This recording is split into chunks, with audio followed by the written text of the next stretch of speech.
Le Flash Info avec le centre de stockage de la Manche. Les maîtres laitiers du Cotentin veulent rassurer et se sont expliqués hier devant la presse, et ce quelques semaines après l'annonce de la rupture du contrat avec le chinois Sinutra, portant sur la commande de briquettes de lait fabriquées dans leur nouvelle usine de Méotis. Une grosse perte pour la coopérative manchoise, mais la direction se veut rassurante après une assemblée générale qui s'est tenue mardi et où la confiance aux administrateurs a été renouvelée. Les maîtres laitiers qui auraient d'autres pistes avec d'autres distributeurs en Asie et au Moyen-Orient. En attendant, le personnel chargé de la fabrication de ces briquettes de lait a été envoyé dans d'autres usines de la coopérative. D'importants moyens mobilisés hier pour tenter de retrouver un homme qui faisait du paddle au large de Briqueville-sur-Mer au nord de Granville. Sa planche et sa rame ont été retrouvées. Le Dragon 50, l'hélicoptère de la sécurité civile, a été envoyé sur zone et a multiplié les passages à faible vitesse au-dessus des flots. Des recherches qui n'ont donné aucun résultat. Un violent incendie dans un garage à Négreville. Le feu s'est déclaré hier peu après 18 heures.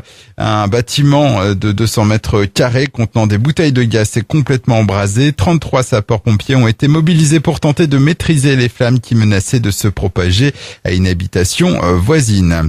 Un joueur du Stade Malherbe de Caen condamné à de la prison ferme, Jeff Louis, footballeur au SMC depuis 2015, avait été surpris en juillet dernier au volant d'une voiture en plein centre-ville de Caen, et ce alors que son permis de conduire avait été retiré 2 mois plus tôt après un excès de vitesse. Il avait déjà été condamné par le passé pour des faits similaires. Le milieu offensif écope d'1 mois de prison ferme, une peine aménageable.